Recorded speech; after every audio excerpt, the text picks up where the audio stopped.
Engari wānanga o Waitaha. Nau mai, haere mai, kia koutou katoa, ki tēnei whai kōrero. Welcome to the University of Canterbury, everyone, and especially a warm welcome to our guest speaker, Dr. Carolyn Blackburn. Dr. Blackburn is a research fellow in early childhood studies at Birmingham City University, and she's the recipient of a Winston Churchill Fellowship, which is how we got her here today. As well as sharing her knowledge and ideas with us while she's here in New Zealand, we'll be showing her some international reciprocity as Dr. Blackburn is investigating and observing the relationship-based early intervention services for infants and young children with complex disabilities at the Champion Centre, with the view to informing work in the UK context for children with complex disabilities, including those born prematurely and those with fetal alcohol syndrome disorders, for whom there are no such services in the UK. Carolyn's research and work brings together both policy and practice contexts. She has a strong academic and practice background in special and inclusive education and in adult learning and teaching, which she brings to her work with parents and with professionals. Her publications and presentations are evidence of her commitment to both these influences, both separately and together. Dr. Blackburn's focus has been to support and empower parents and carers of children with special education needs and disabilities to access crucial information and services, and she also has a focus to work interprofessionally. She's endeavoured to identify and respond to policy to practice challenges in order to improve outcomes for children and families.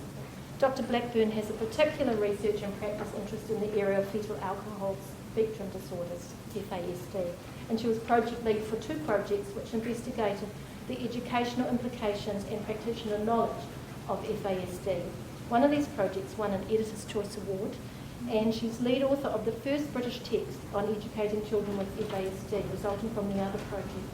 We are very fortunate to be able to host Dr. Blackburn and to hear her presentation today on the social and educational implications of prenatal exposure to teratogens.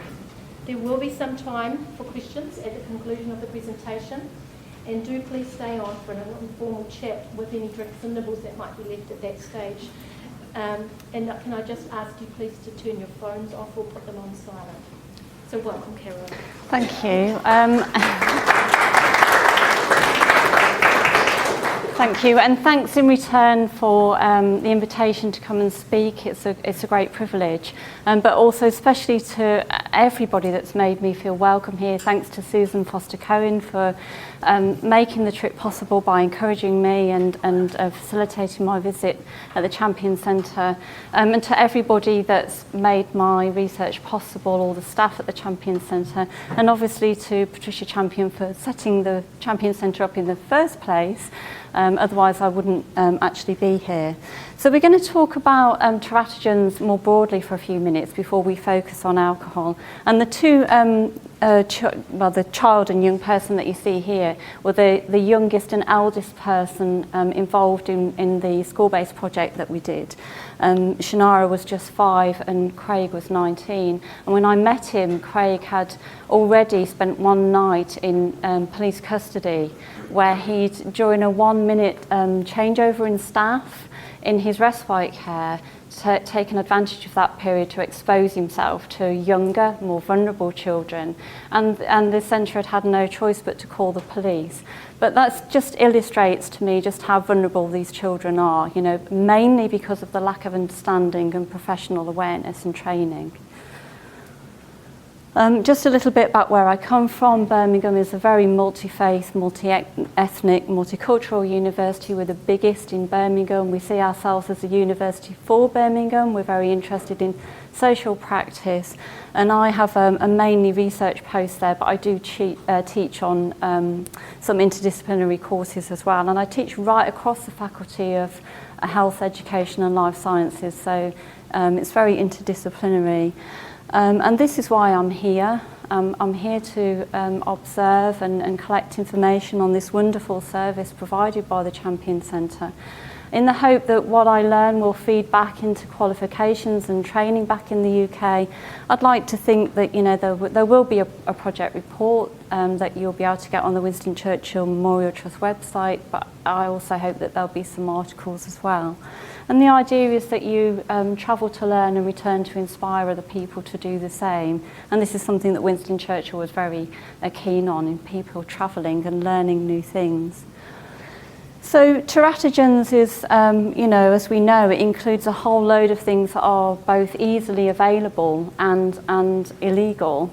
Alcohol is one of those things that I think we do tend to see as a foodstuff, really. We see it as part of our daily diet in some cases.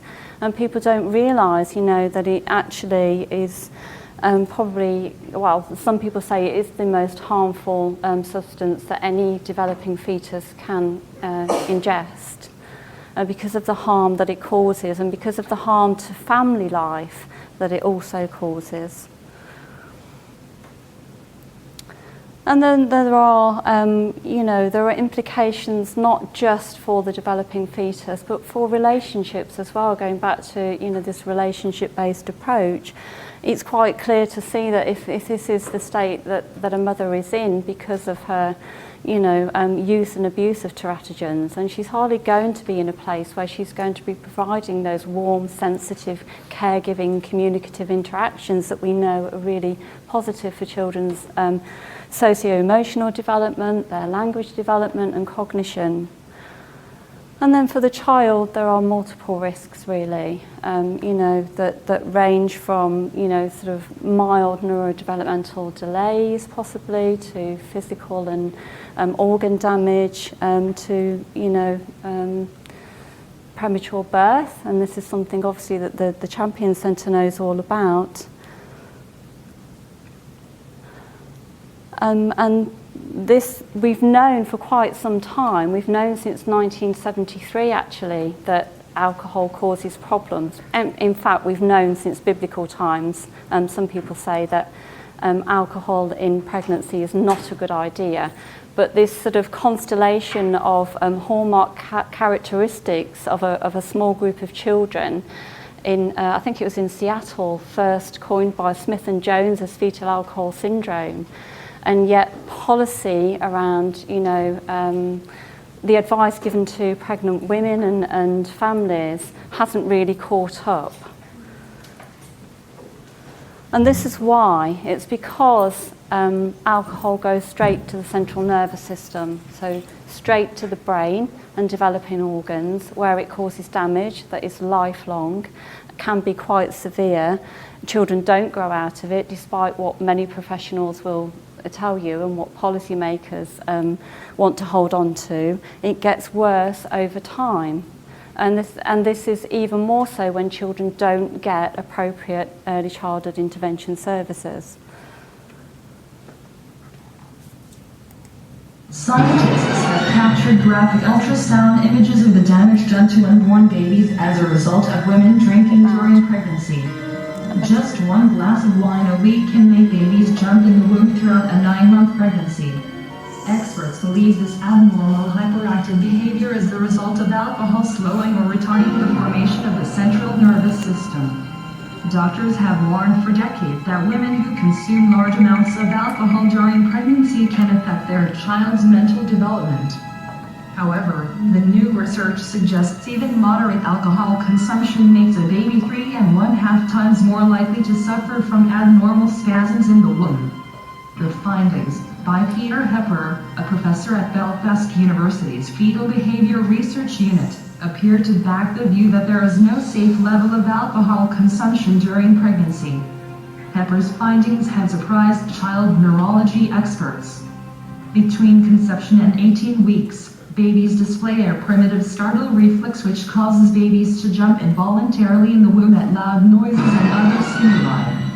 However, once the nervous system is fully formed at 18 weeks, the reflex disappears in healthy babies and is replaced by a calmer adult reflex. Hepper found that the babies of mothers who drank, whether 1 unit a week or 4, all continue to display a startle reflex throughout their pregnancy. The reflex in the babies of the non-drinking mothers tailed off at 18 weeks.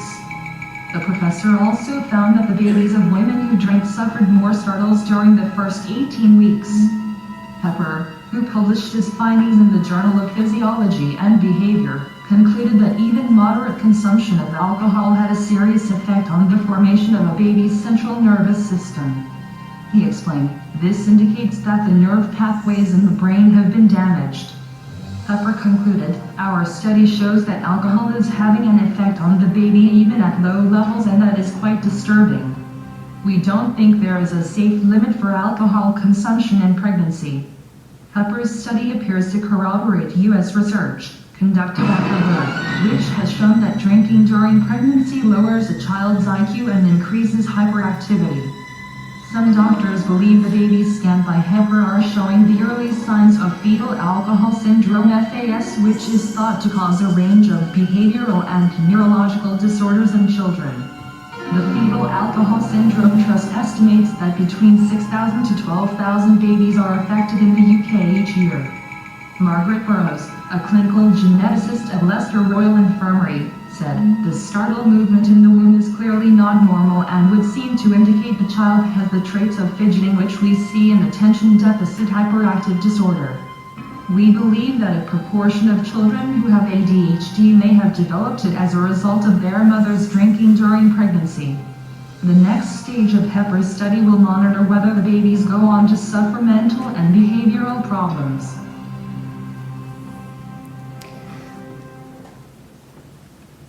I apologise for the nature of that video, but it's really hard to get Peter Hepper's work any other way. He does amazing work. He records fetuses' response to stimulus of all kinds. What he says about this clip that you've just seen is that it isn't just that the startle response is quite extreme in terms of frequency, but that startle response, repeated like that over time, is damaging in itself, that causes further damage to sensory integration.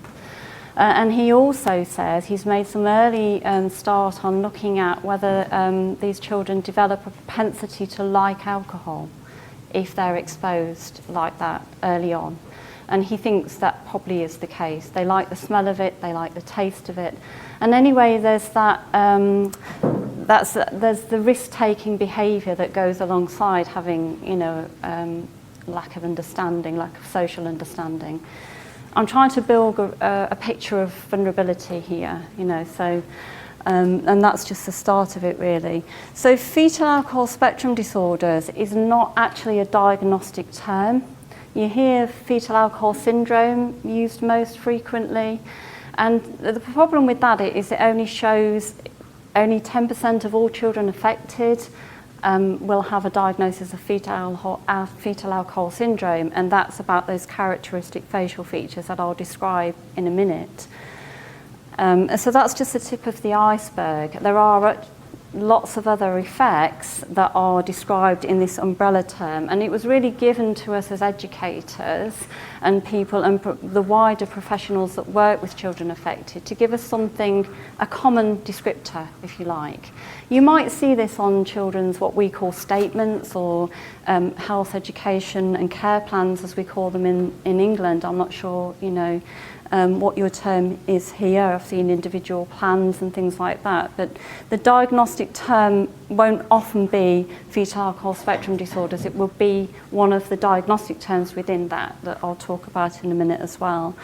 And it's because, the fetus doesn't have the capability to screen alcohol out. So, quite often if there's binge drinking going on, children do just sit in a bath of ethanol for quite some time. We do have to take a lifespan view. We have to look at this in terms of, if a woman goes out and she has unprotected sex and she's been drinking, and the bloke's been drinking as well, so there's a potential for genetic change there, then there's biological change as well.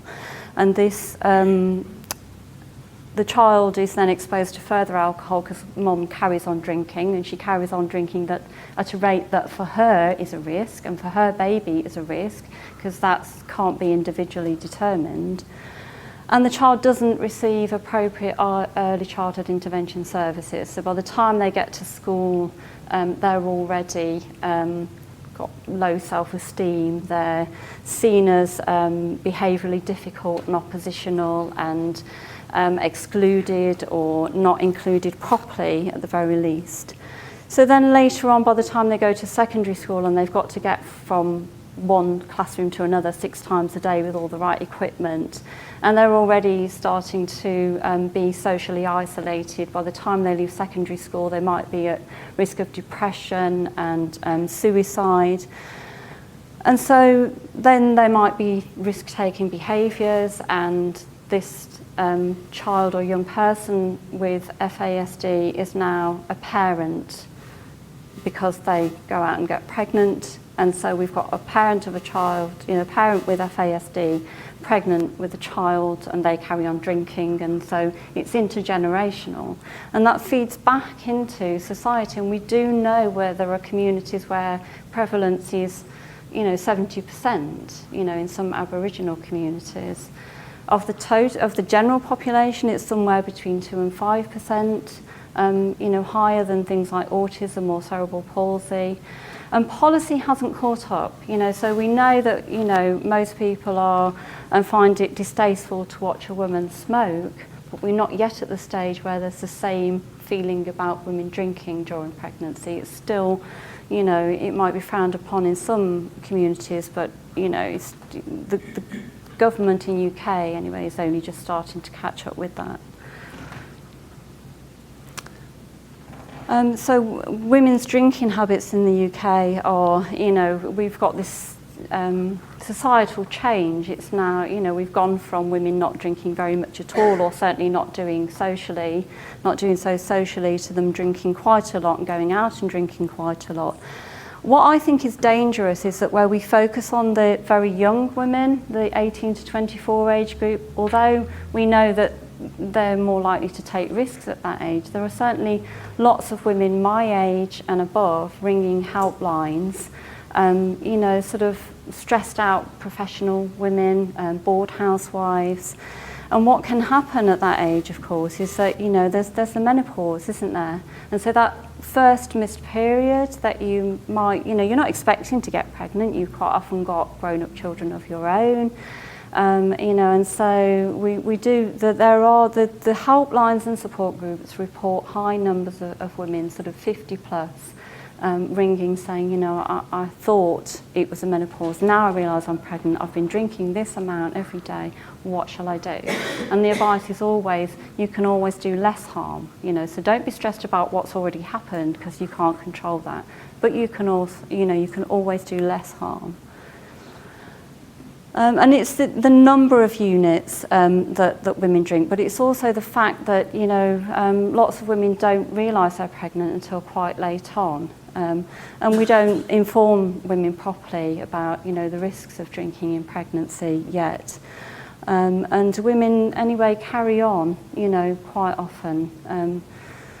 So that's the UK context. The New Zealand context isn't very different. I know these statistics are quite old now, and that's why I haven't put the authors in. I'm just trying to show a picture of, over time, the NZ government have known that this is a problem, or they should have known. And then the Growing Up in New Zealand study reports very similar statistics to these anyway, and I think that's quite relatively recent. And they say that it's women over 35 predominantly that are carrying on drinking throughout pregnancy. And it's the cost. It's not just about the individual cost, the family cost, the child's cost. This is a societal problem. It's no good thinking, this exists in the context of families. Actually, we all need to be thinking about this and responsible for it. And that figure there doesn't include all of this. And then we go back to, the advice here. In the UK, the UK government have just issued statements about, no alcohol in pregnancy. But up until 6 months ago, they were saying 2 units twice a week. And even when I was pregnant with my eldest son, and he's only 19, I was advised to, because he wouldn't sleep, a couple of glasses of wine with your evening meal, Carolyn, and then that will make him sleep. That's, this is only 19 years ago. And this is, some of you will be familiar with Christine Rogan and Andy Crawford and their work over in Hawke's Bay. And she puts it like this, if we don't identify these children, if we don't report prevalence, yes, this is a stigmatising disability, and it causes all sorts of guilt problems and relationship problems in families. But if we don't do that, then there's no action, there's no services, and we're never going to get to a stage where, if this is the disability we can prevent, then surely we should be doing something about it. Binge drinking matters because, as I've already said, it's that where, babies are just flooded with alcohol. They can't do anything with it, they can't process it, and so they just sit cooking in it, really. And this is what happens in the UK. I don't know if this is the case here. We see pictures like this all the time. And when I present this picture to my undergrad students, there's a hilarity. They think this is hilarious. And this was last Friday night for them, They go to the offie, they get several pints of cheap cider, they get tanked up, they go out on the town, they drink more and have unprotected sex, and then they carry on drinking because they don't realise they're pregnant or because they haven't had the proper advice about what might happen if they do that. And do we know what a unit is anyway? Does anybody know what a unit is? Because I've got glasses this big. You can literally put nearly a whole half a bottle of wine into them. They're wonderful glasses, and when my teenage son gets hold of them, it all, it all goes in. So which one of those is a unit? I heard A from most people. Did somebody say B? B, you think B, but most people think A. Actually, it depends, because the original unit was worked out on a 9% by volume bottle of wine. And I've got, there were 20 bottles in my cupboard when I left home 3 weeks ago, but my husband's there on his own, coping with 2 teenage boys, so there might be none. But none of them are less than 13% by volume. So, your 2 units on one night is actually more than you think. And you've only got to have 6 units in the UK for a binge. So these are the diagnostic terms that I was talking about, and only for these top 2 have you got to have confirmed maternal alcohol exposure. For these 2, they tend to be diagnosed by genetically, by geneticists, by screening everything out, things like Noonan syndrome and Charge syndrome, which looks very similar to FASD. These, we started off with fetal alcohol syndrome, but there were all those reports of other, the children who hadn't got the facial features, but they'd got all these behavioural problems, and mum might have been drinking. But the problem is, of course, that up to 80% of these children are fostered or adopted. And in England, we have a little red book that goes round with the child. Mums take it to the health clinic, and that doesn't follow them if they have multiple placements or they get adopted. And so actually knowing whether mum drank isn't always possible, and that's where the difficulties start. And these are the facial features that I was talking about. The 3 characteristic facial features are very small eye openings. This philtrum tends to be quite flat and a very thin upper lip, and you can measure that. Put a little plaster on the child's head, you take a picture, and then there's a computer program that's used by specialists to measure all of that and to tell whether it is this or something else. And this is a picture I'm only showing you, not because I like it, but because you will find it on the internet. And if I don't explain that this picture on your right is a child that died quite soon after birth.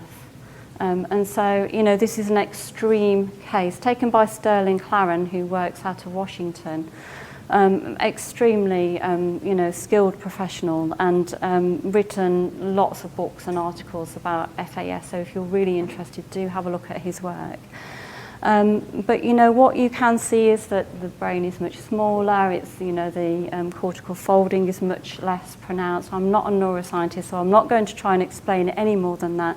But you can see, and I show this picture to teachers just to say to them, you can see that this child is not being oppositional. They're not being defiant. They're not, you know, being naughty, which is the label that these children tend to get. They're not trying to be behaviourally difficult. They want to please you.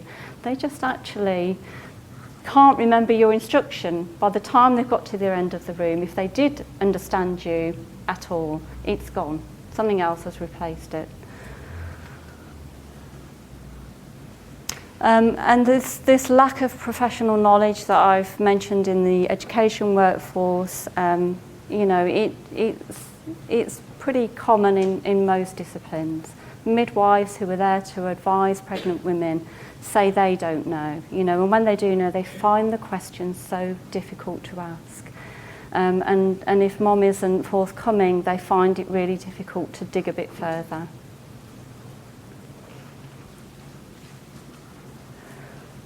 And it's a question of how early can we know. If the child hasn't got the facial features, how are you supposed to know? And there was a big study. It started off as a PhD and then it was extended, looking at by De Beer in South Africa, where they have one of the highest prevalences. And she looked at, you know, what's the best route into, you know, referring these children. And she came to the conclusion that speech and language was the best, because you know, these children they'll be quite verbose typically, but poor receptive language skills. So maybe that's the best route in, is for all speech and language therapists to be well trained about it, and that could be a good referral route. And this child pictured here, that was certainly the case with her. That's how she came. She had cleft palate, and that's quite common. You know, you can just see her in the corner there. But she was going to a mainstream primary school, and she was doing really well there with a lot of support, intensive classroom support. But a lot of these children, and it's certainly the case here, they seem to get adopted by social workers. They come to the attention of the you know, fostering and adoption teams, and it's social workers that sort of take them under their wing and adopt them. And I did a survey with the there's a European birth mother network, and actually it's much wider than Europe now. It's, you know, it's grown, but there were only 12 or 13 of them at the time, and this was something they asked me to do. They wanted to know, you know, what they all knew, and they wanted it recorded properly. It wasn't a very rigorous survey, I have to say, but, you know, it recorded what would happen to them. And, you know, they said the professional approach to their family situation and their child was really quite appalling. They didn't feel listened to. You know, professionals knew so little. You know, there was very little attention paid to the fact that they were drinking, even when it was chronic alcoholism. Elizabeth Elliott, you may well have heard about. She works in Australia out in the bush a lot with our Aboriginal populations, and she's done some very large-scale studies. So we're talking about high numbers here in her studies. I couldn't tell you what these characteristics would be in the UK because we just don't collect this kind of information. We don't know prevalence, and most countries are the same. But this is what she said, and I think this might be of particular interest. You know, 35% born preterm, that's quite high, I would have thought. Low birth weight, only 7% diagnosed at birth though. The average age of diagnosis is 6, but many children, if they get diagnosed at all, it's much later. Attending secondary school is a trigger. It's a particular, you know, everything's been tried. You know, they've been diagnosed with a number of different things and nothing works. And that's when relationships fall down, teachers feel a failure, they blame the child, they blame the parents. And I've never seen such tension between families and teachers. And I've worked with a number of disabilities, as I have with this. And it's partly, I think, because the high number of children in foster and adoption placements, that it's easy to blame the parents then, you know, it's poor parenting. And, you know, I think when parents go on adoption journeys, they've been on a long, long journey and quite hard sometimes to get to adopting that child, and it does make them hyper vigilant a lot of the time.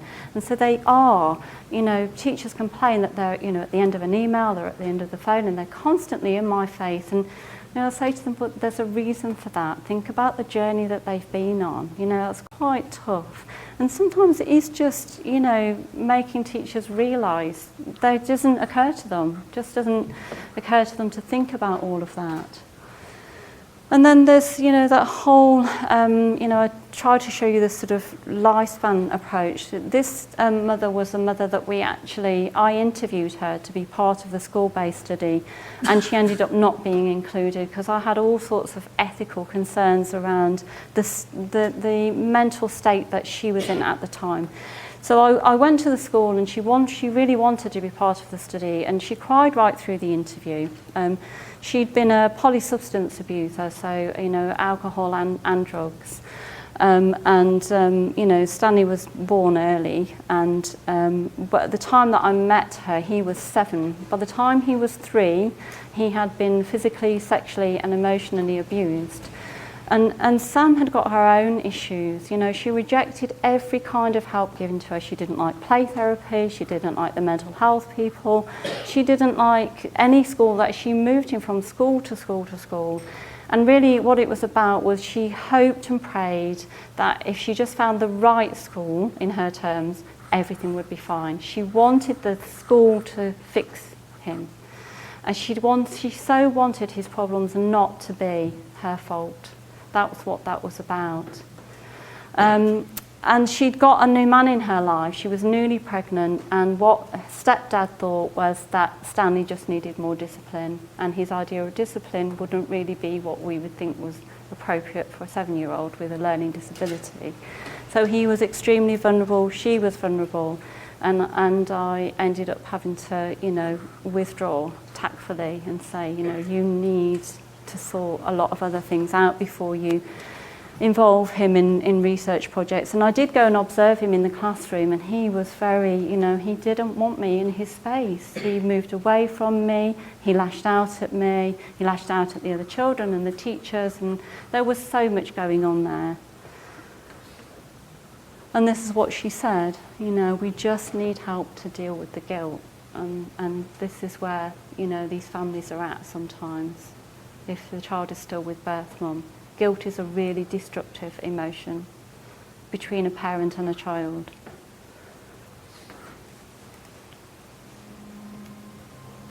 I want you to hear this because you'll get to hear Raja, and he's just wonderful. I'm a big fan, and if you ever get the chance to hear him, then you should take it. It's a lifelong condition. It doesn't go away. There's no safe amount of alcohol to drink in pregnancy. If women were to have that information, they could make good choices. What I can't say is that I can predict which woman will be affected by low-level exposure and which one won't. And it is therefore not valid to say it is safe to drink at low levels. FASD, to start with, it needs to be understood as an umbrella term. It talks about the range of outcomes that you can get in somebody who has prenatal alcohol exposure in utero. Now, on one end of the spectrum, you've got full FAS, which is defined by some facial features, growth problems, problems with the neurological development and your brain. The rest of the spectrum, you may not see all the facial features. You may not have the growth problems. Sometimes that there's problems with working memory, your executive function, there's problems where they get ADHD, impulsivity, hyperactivity. Sometimes those features are not evident right at birth and don't become evident until the child starts to develop, to interact with others, to grow and to challenge those areas of their brain. And by that stage, people have put it down to bad behaviour or to problems with parenting or whatever, and that becomes an issue. There are 3 core facial features we measure. One is a short palpable fissure, which is the eye opening from one side of the eye to the other. The second one is the groove that you see between below the individual's nose and the top of their lip. It looks more flat. The final bit is the upper lip, which is thinner. They've got a thinner upper lip than the other, which are the 3 core features that we look at. The facial characteristics develop at a very short time frame during pregnancy, so they may or may not be there. So for a majority, actually, you won't get the facial features if you don't drink at that time. The opposite is also true. You may have some facial features but no cognitive deficits because you stopped. It's important for the family and the individual to get a proper diagnosis. Research has shown that if you don't get a diagnosis, the secondary outcomes are very poor. Their vulnerabilities go beyond to situations where they develop mental health problems. They can develop secondary, broader disabilities. These include being involved in the criminal justice system. These involve being chucked out of school because they've found themselves disruptive and people not understanding them. They fall through the gaps, and those vulnerabilities are there if you don't recognise it. If you don't know what the condition is, it means that you can't give the correct support and understanding to the person that's been affected. Don't be afraid to broach this subject. Is this mum drinking, or has this mum drunk during her pregnancy? Because it will make so much difference to that child's life, knowing what the problems are and being able to help that child get on in life. A diagnosis of fetal alcohol syndrome is one of exclusion as well as inclusion. So what I mean by that is you have to rule out things that look similar, but also then start to look at the features to include the diagnosis. Clinical genetics are able to do that ruling out, and so they're the first port of call, and they would look at the features, and if it's obvious, they may well be able to make the basic diagnosis. What they won't do is look at the behavioural aspect, because that's just not what they do. So then you're going to be referring on to, for example, community paediatrics or local child and adolescent services. So that is an approach where we will look at the behaviour, look at the parameters around their cognitive profiling, and then make recommendations both in terms of their longer term care for education, for social care, as well as medical. A family should know that FASD is a lifelong condition. It doesn't go away. You can mitigate the effects in terms of putting support around an individual. Some people with FASD will go on to have independent lives with support or even have their own families. For others, who have got more disability, they need more support on an ongoing basis. The sooner the diagnosis is made, the sooner the individual can get help. It's vitally important that doctors use every opportunity that they have to raise awareness of women of childbearing age that alcohol presents enormous risks to fetal development. When you're discussing alcohol with pregnant women, treat it as part of a standard medical history where you're finding out those risk factors for pregnancy. If something positive comes up, don't ignore it. Go down the route of exploring it a bit further. If you have a standardised questionnaire, for example, the Audit C, TACE or TWEET, which are no more than 5 questions, that will help. It's a great opportunity when you're giving the anti-smoking advice during pregnancy to remember alcohol, think alcohol. What we know consistently from the literature is if you drink at high levels during pregnancy, there is a high risk of damage to the child. And this is neurologically, not necessarily physical features. If you drink at low level, you're unlikely to cause harm, but you might. And those are going to be more definitely to do with the cognitive damage and how they process information, not to do with the physical parameters. If you don't drink at all, there is no risk from the alcohol in pregnancy. Therefore, in terms of giving advice, we continue to suggest that no alcohol is no risk.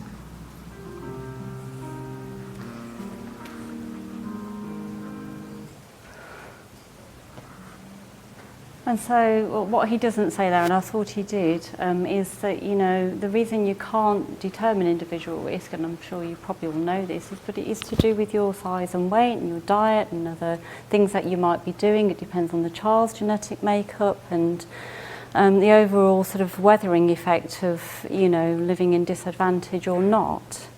Depends on the stage that you're at in your menstrual cycle, you know, and all sorts of factors, and that's why we can't say it's okay for women to drink at low levels. It's just not safe to do so. And I just wanted to point out for anybody who's interested in you know, referral pathways in New Zealand, that there is the Hawke's Bay Referral and Assessment Team run by Christine Rogan. So some of the signs that you might be wanting to look out for, you know, they are, these are the things that the birth mothers reported in their survey to me. And so this is only a small number, but these are the sorts of things that they say they were back and forth to paediatricians and GPs and health visitors with, and all of this was ignored in some cases. And then in infancy, you know, the thing is, some of these things are things that you'd see in other, you know, in many children, aren't they? That's the difficulty. It's knowing where this is the sign of something that really is concerning, or is it just, you know, and lots of children have difficulties adjusting to solid food, you know. A lot of children are ill in their early childhood, aren't they, and go on to be fine. And it is just, you know, it's being extra vigilant when you know that, you know, there might have been a family history of, you know, whether fostering or adoption because of the high numbers there, or, you know, you just know that this is a vulnerable family, child. And then in early childhood, things just, you know, there's more to look for. You know, there's more missed milestones, really. So there are more red flags, as there were. But these children in early childhood settings, they can hide, you know, especially if something is play-based and there isn't a lot of structure required, and so the child can sort of more or less, you know, flip from one thing to another, and there's not much assessment and monitoring going on in some early childhood settings, then you know, it's easy for some of this to be missed. And then these were the things that teachers reported. When we did the school-based study, these were the things that concerned teachers most. You know, the fact that, you know, they've got, you know, sometimes in extreme cases, teenagers still struggling with toilet and the hygiene routines associated with toileting, and children, you know, young people don't shower, you know, they don't care about hygiene, all of those things. And this behaviour, the sort of impulsivity and distractibility, you know, they literally can switch just like that, and they go from being down here to up there, you know, in seconds. When they reach threshold, it's just gone, they've lost it. And you just don't want to be in the room with them when that happens by the time they get to 19. So this is Jade, and we'll hear from Jade in a minute. I just want to, you know, it's this string of diagnosis that she's gone through, you know. So it started with, you know, attachment disorder, and that's quite common. You know, they knew that she got problems with sensory integration, and somebody said she's autistic because there's this social communication impairment, and the ADHD followed that. Then, you know, she was thought to be quite oppositional. She was diagnosed, she was medicated by the age of 5 with Ritalin for the hyperactivity, and then by the age of 13 she was also medicated for anxiety. So she's on the mental health spectrum at 13. Multiple family placements, and Kieran O'Malley, who's a consultant psychiatrist who's worked in Northern Ireland for quite some time with children affected by post-traumatic stress disorder from war, as well as, you know, FASD, and he's coming your way soon. He's moving to New Zealand. I'm not sure which part, I'll have to check with him. You know, but you know, he's worked with young people who at the age of 16 have had 16 family placements. Now, the thing about that, it strikes me, is you've got no way of knowing what that child's been exposed to. Craig, who I mentioned right at the beginning, his mum would come, she'd steal him. As she lived with Dad, Mum was not allowed visiting anymore because it was a risk. She had mental health problems, and she couldn't give up the alcohol and drugs. But she'd, you know, wherever possible, take him off to these drug camps for the weekend. And when I first met Craig's teacher, she said, the thing that bothers me most is this behaviour he's got where he takes other people's things, and it doesn't appear to be stealing. He'll take them and hide them somewhere. And so I said, well, is Mum an alcoholic? Yes. We know that alcoholics hide things. It's possible this is a learned behaviour. All sorts of other things are possible too, but it's, you know, understanding the unusual behaviour requires a knowledge of where the child's at journey. Somebody was saying earlier this week at the Champion Centre, it's the journey the child's been on that you need to understand. That's pretty difficult when a child's had so many different placements. Quite often these children are the only child in the school diagnosed with FASD, but quite often not the only child affected by alcohol consumption. But that's quite lonely for the child. Jade was in an autistic spectrum condition unit attached to a mainstream primary school, and the other children in that unit had Asperger's, And she drove them around the bend, you know, because they liked, those other children might try to put things down and know where they were when they came back. And Jade was like a whirlwind. She'd, you know, rush in and whip them all up and storm back out. And she didn't get on with her mainstream peers very well either, you know, so quite tough. But think about the parent in that situation too, how lonely that is. You know, if it's a child with ASD, you've got someone to share that journey with, haven't you? Children with fetal alcohol spectrum disorder tend to have a spiky profile.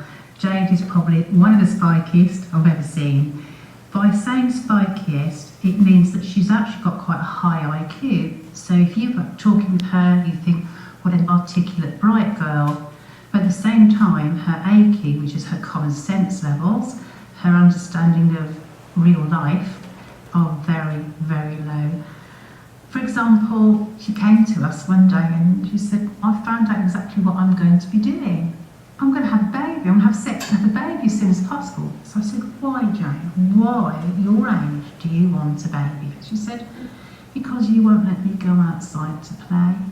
So if I have a baby, you'll know I'm an adult and you'll let me go out to play. So that's her spiky profile. She knows about sex, but she doesn't have the emotional understanding of it. And whilst most young people, I can almost understand that they might want a baby to love, hers wasn't even about the baby. It was about, I need to make sure you know that I'm old enough to go out to play. So if I have sex, I'm an adult. And that was like, ugh. Really difficult. So she's actually preschool in some of the basic things of common sense. And she's even more invisibly disabled than many children because she covers up by looking so able, and the spikier the profile, the harder it is because people don't give them the services they need. So what had happened was Jade had had sex education lessons alongside 29 other children in the mainstream part of the school. Nobody had pre-tutored her in any of the language that might be used, and nobody stopped to check her understanding on the way out either.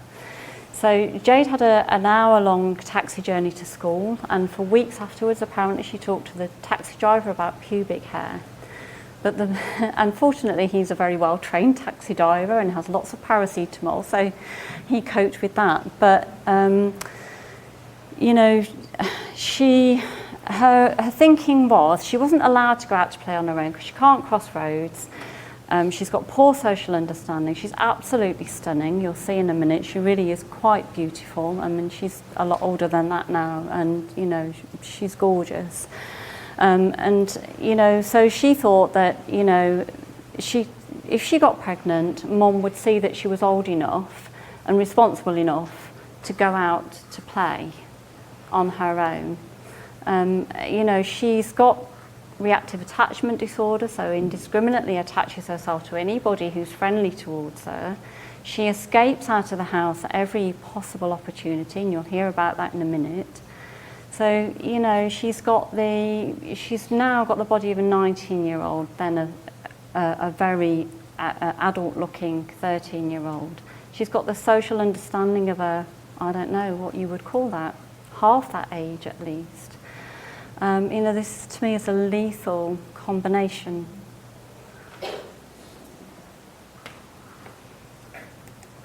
I often do things without thinking, like one of my mottos used to be, first I do something and then I'll think about whether it was a good idea or not. I don't think about how safe something is before I do it.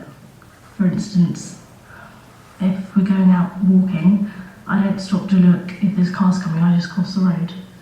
I used to do that a lot. I don't do it so much now, but I will occasionally just walk out.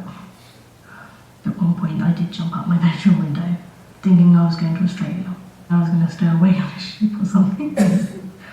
I went to our neighbour's house because in the daytime he was talking about let's go to Australia, and he said, are you going to come and get me in the night? And I said, yeah. And he goes, what would you do if you forget? And I said, I'll kill myself, which was a bit weird because, you know, when you're little you say that sort of thing. But I actually thought what we were talking about we meant, and I actually did it. When I jumped out the window, it was a funny story because I didn't think about I might hurt myself. I thought about should I be doing this, but I still went along with it anyway. And then when I was actually hanging out the window, the first thing I said was,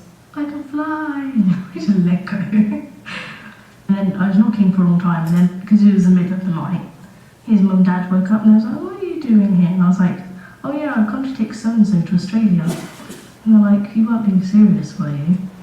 And they brought me home. So she sounds, thank you, yeah, she sounds quite competent, doesn't she?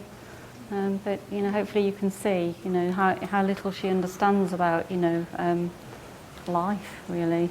I just want to contrast that very quickly because, you know, it would be easy to think it's all about the behaviour and the impulsivity. Dominic was born 3 months early. Mum drank right throughout pregnancy. She was a chronic alcoholic. Adoptive mum says, you know, that being born early saved him from later alcohol damage, which is, you know, undoubtedly true. But nevertheless, there's a lot of damage there. When mum took him home from the hospital, she was told he would never live, and if he lived, he would never accomplish anything. And he actually, you know, he's accomplished quite a lot, but you can see that this contrasts quite a lot with Jade. There's a lot of organ damage here, but cognitively he's, you know, he copes with a national curriculum in a special school, small setting, lots of scaffolding, and he does well there. What do you think you'll be when you grow up? Well, a superhero. A superhero? Yeah. Really? Which one? I think they'll have to be Spider-Man. What do you like about Spider-Man? I like it when he climbs over the walls. It's pretty amazing. So what do you think you need to do to learn to be Spider-Man? You need extra strong legs and arms. You need to learn how to climb up walls and